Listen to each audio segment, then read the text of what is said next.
Здравствуйте. Вот недавно меня попросили прокомментировать такую новость. Ну, вернее, только что меня попросили прокомментировать. Пришло мне сообщение в Donation Alerts. Э, Сообщение такое пришло, что вот прокомментируйте, пожалуйста, новости. Ссылка дана. Ну, правда, ссылка оказалась нерабочая. Я постарался найти, где же это все, что там происходит. Оказывается, значит, по сообщению, значит, официальных лиц из Института безопасности атомной энергетики, который, значит, Киевский институт, это Украина, значит, на Чернобыльской АЭС из какого-то вот недостижимого для, значит, обследования помещения увеличился в несколько раз поток нейтронов. Он увеличился, и все тут, да, вот так вот. Ну, вот такая только фраза: увеличился в несколько раз. Каков он там был, поток нейтронов? Вот из этих документов никак не следовало. Значит, если пытаться искать, каков этот поток нейтронов, сейчас я поищу вместе с вами, каков же возможен там поток нейтронов на Чернобыльской АЭС. Да? Вот так вот. Поток нейтронов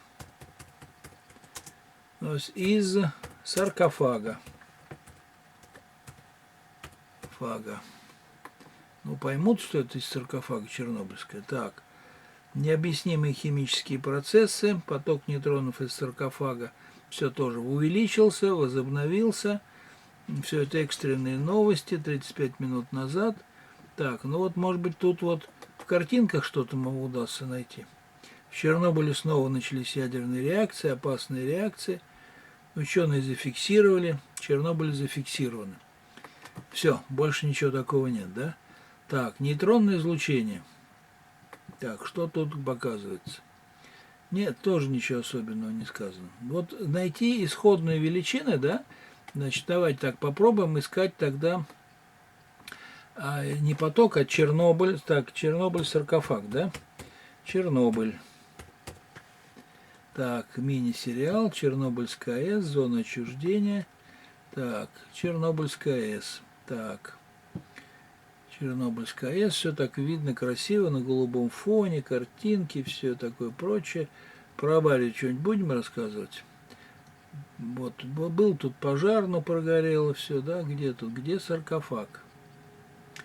Так, нет саркофага. Сейчас будем пытаться так, искать этот саркофаг. Вот при вас ищу.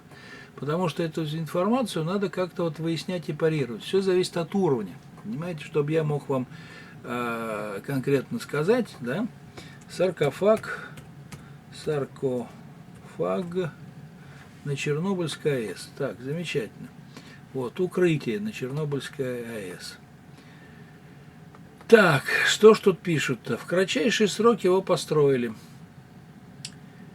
Так, новый безопасный конфайминг. Так, весом много тонн и всего такого прочего. Вот не пишут, сколько там из него это вышло. Вот бетонной смеси одной только 7000 тонн. Все, ничего не пишут.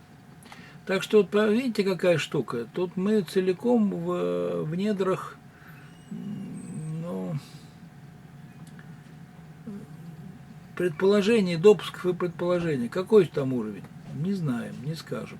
Дело в том, что обычно, значит, что почему туда не ходят люди, да? Почему туда не ходят люди внутрь саркофага, сами понимаете? Потому что там большой уровень ионизирующих излучений. Каких?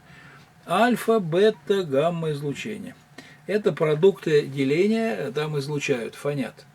Что касается нейтронной радиоактивности, есть всякая экзотическая нейтронная радиоактивность. Ей, конечно, могут отчасти обладать и объекты, значит, которые там есть, вот, продукты деления. А так, в основном, это, значит, спонтанное деление ядер урана. Может, оно дает нейтроны, да? Эти нейтроны могут еще, конечно, реагировать с прочими ядрами урана и вызывать цепную реакцию. Ну, что значит цепную реакцию? Это вот он прореагировал, вылетело ядро за пределы. Вот прореагировал с одним ядром, оно разделилось, полетели нейтроны, и они уже покинули пределы вот этой зоны. Да? То есть цепной реакции, по сути дела, не возникает. Цепная реакция, значит, сильный разогрев, это там расплав, и все, так, все, что положено, да? Все, что в этом случае полагается. Но вот этого там как-то не просматривается. И в силу того, что вот так усиленно, значит, нет мне, вот видите, я не нашел сведений, какой уровень нейтронного излучения, да? Ну, по всей видимости, был он там дельта-плеш, на дельта-пшик, да? А он оказался там в несколько раз дельта-плеш, больше, чем дельта-плеш или дельта-пшик. Ну, вот, понимаете, как вот говорят, если бесконечность увеличить 2 раза, это все равно будет бесконечность. Если бесконечно малую величину увеличить в несколько раз, это тоже будет бесконечно малая величина. Вот единственное, чем я могу успокаиваться, в принципе говоря, так бы и я делал, чтобы привлечь внимание, значит, публики. Я бы говорил, что увеличилось в 2 раза, в 3 раза. Не дай бог будет дальше возрастать, да, тогда, значит, приведет это все к взрыву когда-нибудь. Ну, могу так говорить, но это все достаточно необоснованно. Понимаете меня, да? Ну вот, спасибо, что послушали меня. Отдельная благодарность тем, кто мне пришлет денег. Да, я ведь живу вот тут, я профессиональный рассказчик всяких историй, ну, рассказываю их бесплатно. Но если кто-то мне помогает, то я на это живу. А не помогают, я из-за этого умираю.